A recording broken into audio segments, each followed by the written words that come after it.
psychological analysis of the couples from Temptation Island 9, and my predictions as a psychologist about what will happen with each relationship. If you don't watch the show, I'll summarize it for you. I'm Claudia Nicolasa from Psychology.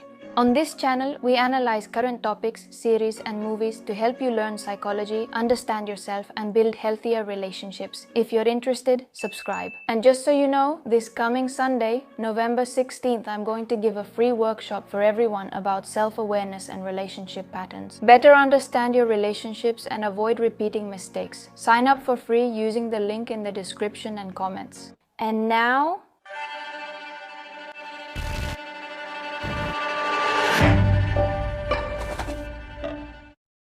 let's start with Claudia and Gilbert.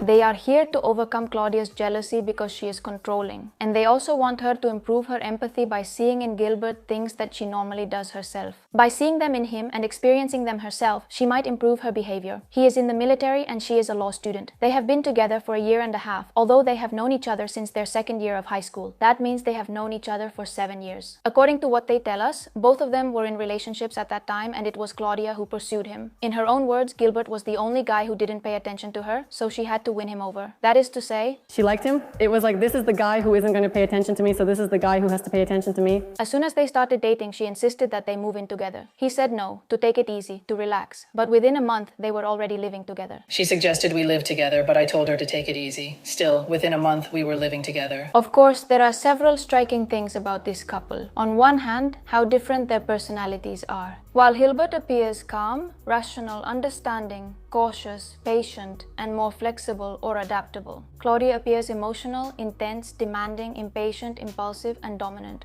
We see that Gilbert's character, in terms of balance, can function as a heteroregulator of Claudia's temperament. So, by being next to her partner, she might feel calmer, more regulated, more contained. But maybe when they separate, Claudia loses this heteroregulation. In fact, Claudia herself shares that before being with Gilbert, she was, quote, unhinged. I spent 4 years in an on and off relationship and felt really unbalanced. Secondly, the most notable aspect of this couple is their asymmetry. Claudia expresses her desires and needs, while Gilbert lets himself be guided by them. If you've read my book, It's Manipulation, and you don't know it, you'll remember that in the first chapter I talked about the importance of mutual influence in relationships. In healthy, balanced relationships, both people influence and allow themselves to be influenced by each other. This influence doesn't have to be exactly symmetrical. There are personalities that are more dominant, more assertive. Ultimately, my personality is stronger. And more collaborative, passive personalities. But in any case, it is important that both influence each other to some extent, that they adapt their values, goals, and needs for the other, and that they also influence the other with their own values, goals, and needs. In this relationship, I say that I wear the pants because in the end, my personality is stronger. In the case of Claudia and Gilbert, it seems that there may be a significant asymmetry, with her being the one who makes the decisions, even down to how Gilbert should dress. He's my boyfriend, so he has to wear a little pink, my favorite color. Yeah, this involves different risks, but in the case of the island, there's something specific that worries me, and that's how Gilbert's thoughts, feelings, and behavior might change. By getting out from under Claudia's influence from that figure who, in a way, dictates how he should think, feel, and behave. I really like it when he does what I want. And it's actually common that when we're in a relationship with someone who shapes us too much, while we're with them, we think we're okay with it. If I have to choose between my mother and Claudia, I'd pick Claudia, the love of my life. But when we distance ourselves, we can start to connect with our own desires, with what we had repressed or inhibited. And there can be a sudden change in attitude that the other dominant member might take as a betrayal or as deceit.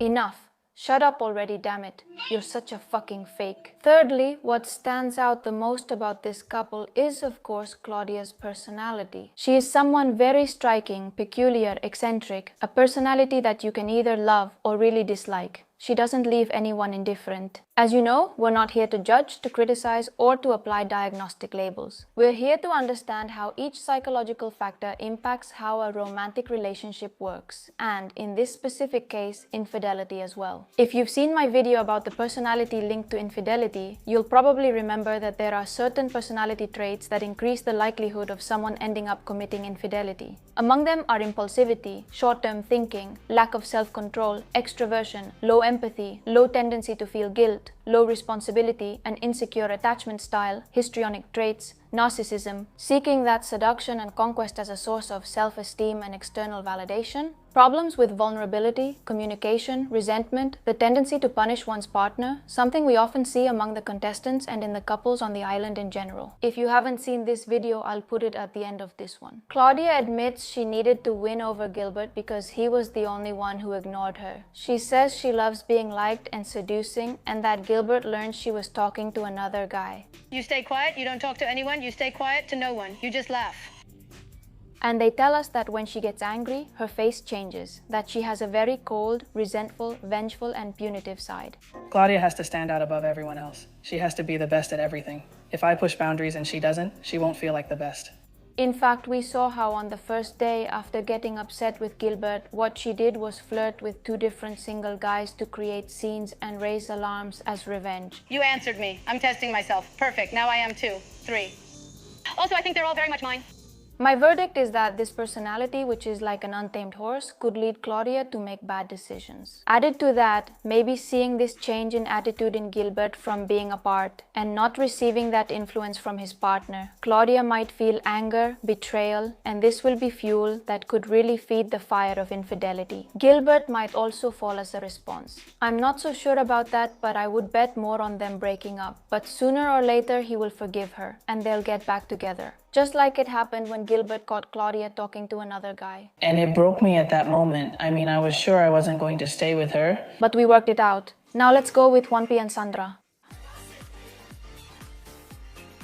They've been together for a year and a half and they're coming to the island because supposedly she gets jealous for no reason. They describe Sandra as insecure, jealous, possessive, controlling, argumentative, and all that without any apparent reason. There's the good Juanpi and the bad one, the fat one. But nevertheless, I would say that there are some reasons behind that insecurity. I have a list on my phone called Lucky Ones, and I put all the girls I sleep with on it. Juanpi doesn't just describe himself as a man with a tendency toward womanizing and infidelity. When I'm with her, I avoid going out because I know myself. He also confesses to the show that he was unfaithful and that Sandra doesn't know anything. Once I went out partying and made out with a girl in our VIP area, but she doesn't know. Some people might think, well, if Sandra doesn't know about that infidelity, then technically she doesn't have any reason to feel distrustful. Well, it's not always necessary to know about the transgression, the event, to feel and perceive that threat. We have a brain that's very well prepared to read others, to detect inconsistencies, gestures, nonverbal signals, things that don't add up for us. Sometimes we feel that distrust or discomfort towards someone without having rational or conscious reasons. I expected we'd meet for a few days, like I did with someone else, and then it would end. But your mind knows more things than you know you know.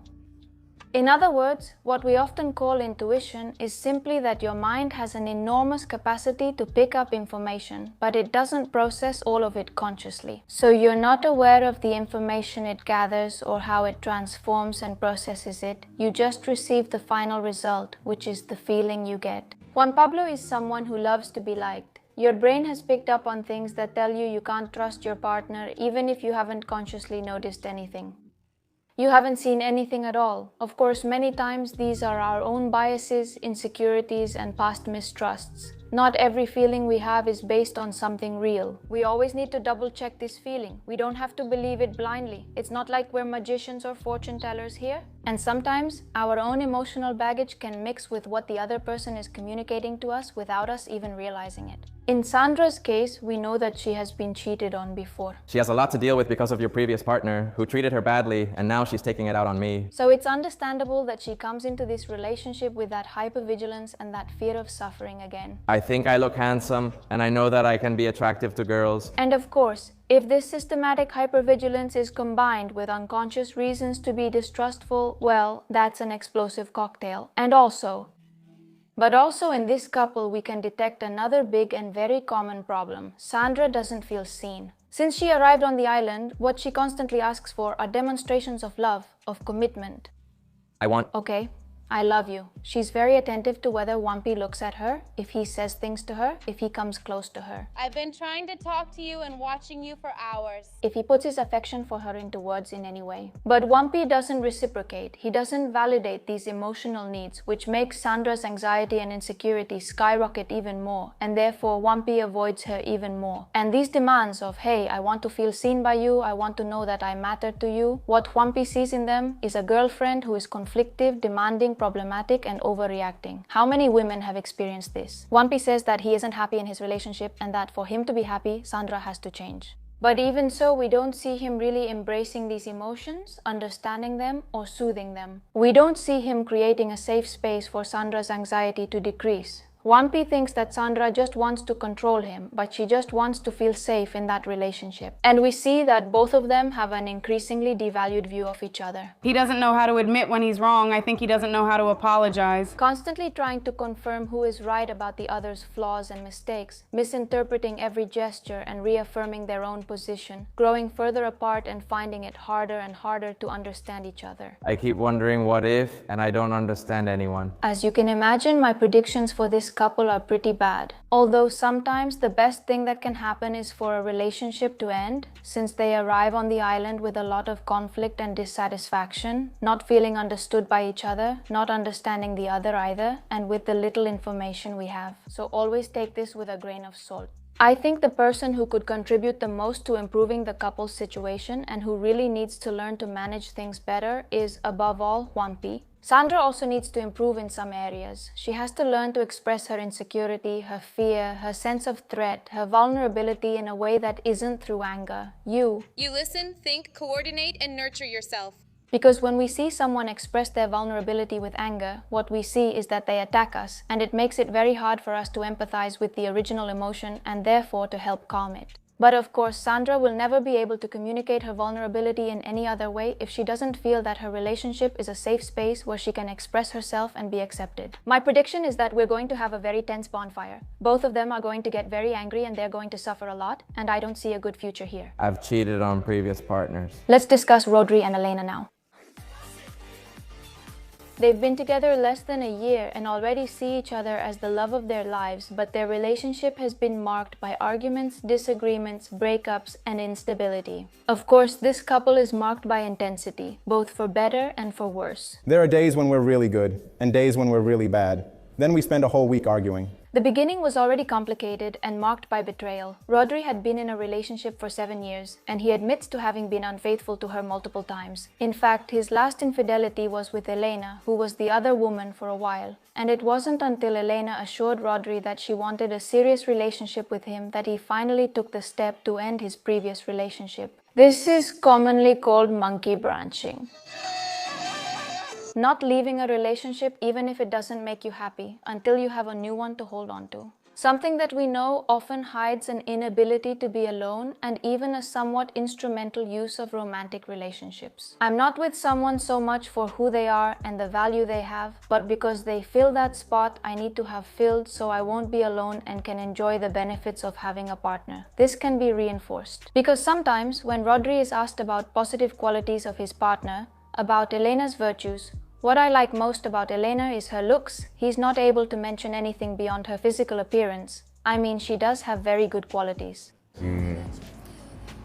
When someone can't mention positive aspects of their partner, it's a bad sign and it can happen for different reasons. For example, when you're with someone just to have a partner, just to be with someone so you don't really see who's in front of you. Or for example, when you've suffered several disappointments, betrayals, your partner has hurt you, so where you used to see beautiful things, now you're only able to focus on the bad, on the flaws. This is something we can usually observe in the final stages of a relationship, right before a breakup. You have a very devalued image of your partner in your mind. You can no longer see the positive. Instead, you see everything through the hurt they've caused you. You focus on their flaws, on their mistakes. You misinterpret everything, and you might even have a dismissive and rejecting tone toward your partner. And this is a very strong predictor of a breakup. The relationships that last longer, are stronger and healthier, are those in which the partners still see the good in each other admire and respect each other, and don't magnify each other's flaws and mistakes. And the thing is, Rodri tells us that Elena has made him go through a tough time. She caught him at the beginning talking to a guy, and on several occasions when they've had disagreements and conflicts, she suddenly decides to break up with him. So they tell us that they're coming to the island for Elena to prove that she can be a good girlfriend and that she can be trusted.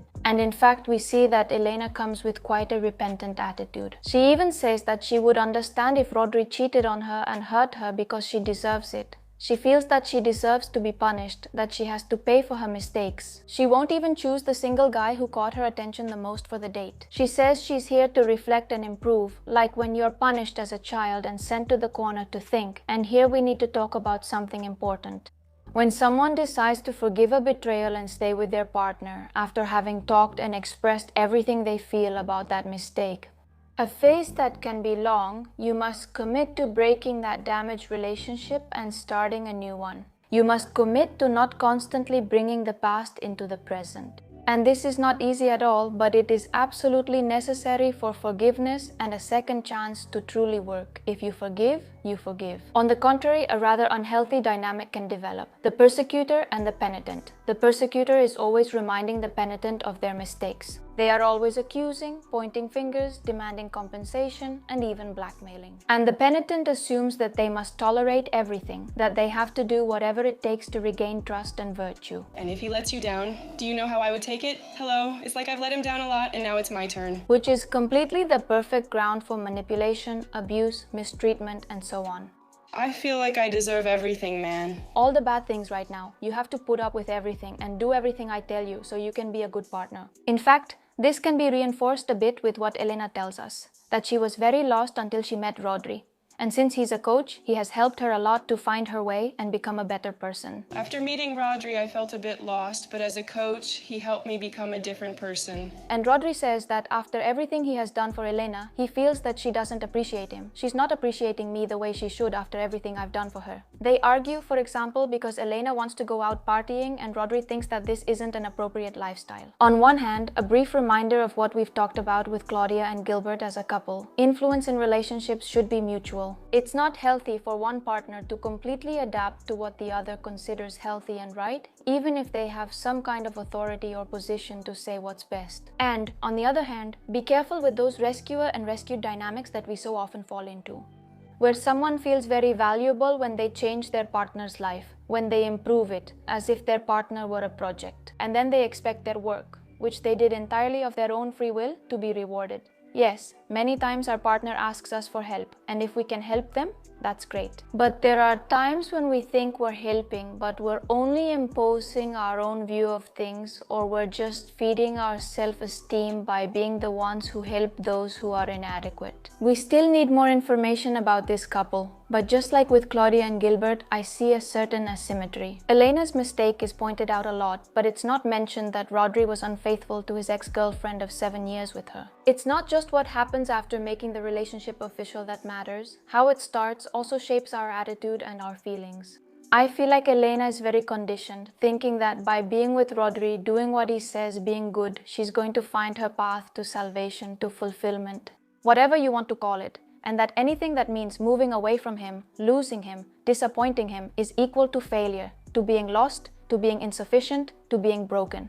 It's a bit of a dichotomous view. Either I'm the perfect girlfriend who gets everything right, or I'm a total failure and completely lost. My prediction? I think Elena will continue in this penance mode for a while until she sees that Rodri might go too far, since he, in a way, comes with a sense of entitlement to do certain things. And then maybe Elena, seeing this in Rodri, will change her perspective on the seriousness of her own mistakes. Both of them have described themselves as resentful, so I imagine that seeing each other's behavior will escalate into mutual infidelity and cause a lot of pain for both of them. Maybe they'll reconcile, but for that to happen, they're going to have to truly learn to forgive and to relate to each other as equals. Dario and Almudena.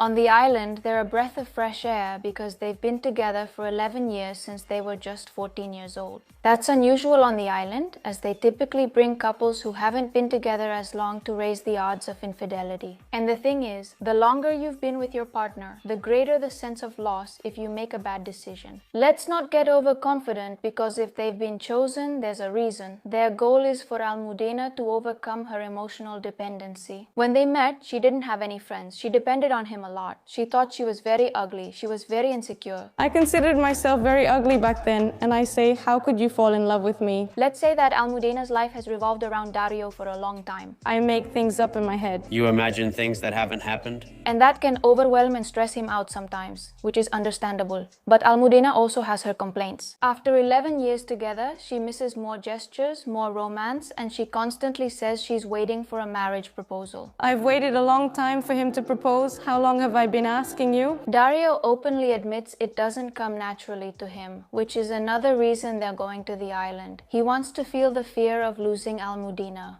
I'm going to Temptation Island to feel the fear of losing my girlfriend. Dario thinks that if he felt he could lose his girlfriend, maybe then he would be more thoughtful and even propose to her. Obviously, when we feel that something isn't certain, that it won't be there forever, we value it more. But when it comes to a relationship, that really shouldn't be necessary. You don't need to think or feel that your partner might leave to value and desire them more. Rather, what happens is that maybe they're not being valued enough.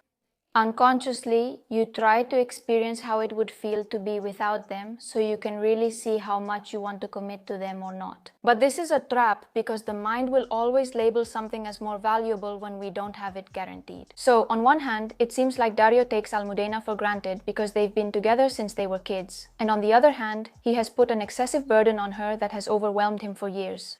A girlfriend without friends, who doesn't want to do anything without him, who only shares her feelings with him, and who might not take it well if he decides to make plans without her. Feeling like your partner is a responsibility or a burden, in a way, can really diminish your desire for them. And I'm not just talking about sexual desire, but also about a broader kind of desire, the desire to commit, to connect, to show. I'm definitely the most jealous one, without a doubt. Maybe all of this has been eroded by those years of carrying your partner's well-being. I don't need to tell you about the importance of having your own world, friends, hobbies, goals beyond your partner. Because when our whole world revolves around our relationship, it's very easy to fall into emotional dependence, insecurity, to see any sign of distance or independence as a threat or abandonment, and even for our partner to then perceive us as less valuable or desirable. Because desire needs to feel that when you get close to another person, you're going to discover something new, that you're learning, that you're exploring, that there's something different in the other person. If you're the other person's whole world, what else would you want to explore? This is a bit complex to explain. If you want to understand it better, watch this video that I'm going to leave for you at the end of this one, also about how to keep desire alive in a relationship, and you'll understand it better there. In any case, having been together since they were 14, not having been with other people, the situation of dependence, and now the disappointment of not having a thoughtful boyfriend, put the relationship in a somewhat vulnerable position. Although it's also a relationship with very strong foundations and many strengths, we see that both of you care about each other's needs. You're always attentive to how your partner feels. You don't point fingers at each other, you don't attack each other, you always try to act as a team, you calm each other down, you validate each other's emotions, and you take care of them. It's a couple with very good tools and very good qualities that just needs to work on a few aspects, like all couples. Now, if your relationship has cracks, maybe going to Temptation Island isn't the most productive thing, since a single man or woman could take advantage and slip through that crack. I would bet on Dario's crack, which is his desire to feel that he could lose Almudena. And maybe, by overestimating his self-control, he exposes himself too much to danger and ends up unintentionally experiencing what he hasn't experienced in 11 years, surrounded by single women, and so on. Let's remember that someone who doesn't consider the risk of falling into infidelity, who overestimates their self-control, can make the mistake of getting too close to the fire, of exposing themselves too much, and then at some point making bad decisions. As I always say, if you don't want to see a burn, don't get close. In any case, I would bet that even if they go through difficulties and some quote-unquote slip up, they'll get back together. I don't know if it'll be at a confrontation bonfire or maybe later outside the show, but I bet both of them will come out stronger from the experience. And finally, let's talk about Lorenzo and Nieves.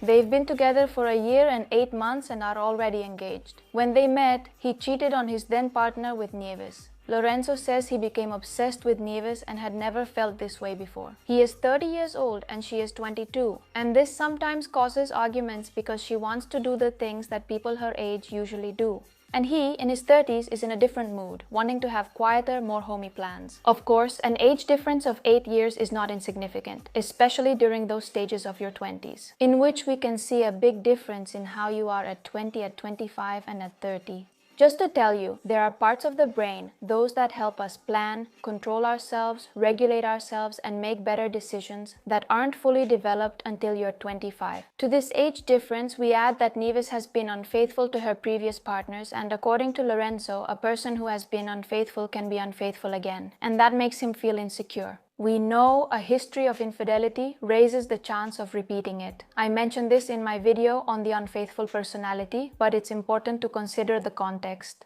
If they've been together for a year and a half, they met, I understand, when she was 20 and he was 28. Therefore, I imagine that those several ex-partners whom Nieves was unfaithful to were teenage relationships. I'm not trying to downplay the seriousness of cheating at 17 because the impact and the mark it leaves on you are also significant and it can cause a lot of harm. But it's true that when it comes to evaluating someone's faithfulness and trustworthiness based on their history, it's not the same thing. Isn't it different to cheat in one of several brief relationships during your teenage years than, for example, your husband cheating on you after you've been married for 10 years? In terms of personality, these are events with different impact and relevance. It's important to always put things into context. Also, Lorenzo tells us that he had never felt jealous until now, since he had never been so in love. And yes, there are times when feeling jealous for the first time can mean that a relationship is important to you for the first time. This is something complex and controversial to explain. I don't want you to think I'm romanticizing jealousy. If you want, we can make a video about jealousy this week. Let me know in the comments. This couple, along with Dario and Almudena, is the one I have the most hope for. You can tell there is a beautiful, genuine, respectful love with very good intentions. They look at each other kindly, respect one another, and are deeply committed. That bond and intimacy, for instance, isn't seen in Juanpi, Sandra, or Rodri and Elena. But even though there are very positive things, I think there's a lack of structure, and this can make a beautiful relationship fragile. What do I mean by structure? From what they tell us about that relationship, the excitement, the future plans, the expectations, even though they're good and beautiful, I would say they're relying too much on decision making, preventing them from seeing that maybe there are still some things that need to mature, like, for example, getting to know each other better, having lived together longer, or waiting to be in more similar life stages. Similar. And what this couple gives me the sense that they're moving a bit too fast. I meet this girl, she dazzles me, and I go after her and immediately propose, even though there are still some differences and issues that are a bit unresolved. In general, I will always recommend, before making the very important decision to marry someone, to spend at least 2 or 3 years living with that person. Not just being in a relationship, but actually living together, because it's by living day to day with someone over a long period of time that you get a real sense of what such a decision truly means. Committing yourself shouldn't just be about showing that you have the intention and desire to spend your whole life or a long time with someone, but it should be a statement that you are both completely sure, capable, and mentally prepared for it. For that to happen, you must have already worked through and grown from those difficulties, and of course lived together for a long time and faced various situations together.